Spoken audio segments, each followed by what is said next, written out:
Hello everyone, this is Erik, the Asian movie enthusiast, and this is my review of Female Prisoner Scorpion, 701's Grudge Song, a Japanese exploitation dramatic thriller from 1973 that is the fourth installment in the Female Prisoner Scorpion film series.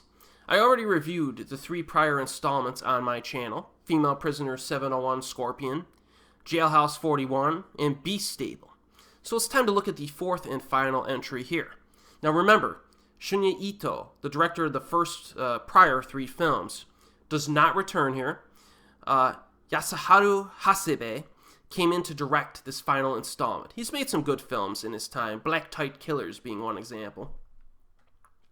Grudge Song brings out the gentler side of Nami, also known as Scorpion, played again by Meiko Kaji, and allows her to fall in love again, this time with Kudo, an ex-radical working in the grimy strip club, who bears both physical and psychological scars as a result of past police torture. Now this pair decide to take revenge on the detective chasing Nami, the same man responsible for Kudo's injuries, and they get involved in a kidnapping plot, sending the lovers on the run. Now this movie starts pretty strong. The opening is quite a bit of fun. It shows just how slippery and badass our main character is. I mean, she's tough. She's a tough character. I mean, she gets cornered by the cops and just fights relentlessly to try to escape. Very energetic opening 10 minutes. There's another police raid like near the 30-minute mark. There's a chase scene at the 40-minute mark. So the opening half moves at a nice clip. Definitely, I think, on par with Beast Stable in terms of entertainment value early on. Now, one of my problems with Grudge Song is that Meiko Kaji is off-screen for chunks of runtime. And I'm thinking specifically of the police interrogation scene when Kudo's mother shows up and talks to him. I felt like that was the first scene of the film that just kind of dragged on a little bit too much. There's another scene later on where we spend time with some cops and security personnel, and it's, not as interesting to watch. There were times during this movie where I was itching to get back to the main character here, you know what I mean?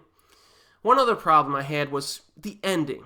Okay, it was ironic and blackly humorous to a certain extent, but also pretty contrived and a little bit disappointing. I feel like it could have had kind of a bigger crescendo, a little bit more excitement, almost like the first 30 to 40 minutes of the film. Just have something like that for your finale. Would have been fine. There are other things to like about this movie, though. Meiko Kaji being one of them, of course. I also like the male lead character. Kind of makes sense why this guy is helping her escape the cops, because he has had some bad experiences with the cops himself. Second half of the movie is a little bit unpredictable. I'll give it that. I didn't quite predict where it was going. I wasn't expecting it to play out like that, especially the ending. The black and white flashbacks I thought were a little bit unnerving. They're a stark contrast to the look of the rest of the film, which provokes a reaction from the viewer. Again, I love the urban atmosphere to this film, especially during the opening half. It's pretty similar to Beast Stable in that regard. There's not a whole lot more really to say about this installment. You know what you're going to get here. But I do think that the opening half is solid entertainment, whereas the second half has more flaws and some dull patches to sit through. Now, this is only 88 minutes long. Fairly easy to sit through regardless. It is the weakest installment, though, of the franchise. But it does have enough going for it that it's watchable and moderately entertaining. My ranking of the films, from favorite to least favorite, is basically 2, 1, 3, and 4. So you got Jailhouse 41, 701 Scorpion, Beast Stable, and Grudge Song.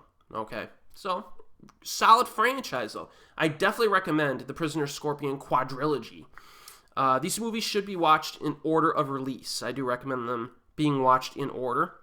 All four films are currently available on Amazon streaming in the United States, and there's also a very nice Blu-ray box set from Arrow that I showcased in one of my movie collection videos. And as always, we'll see you next time.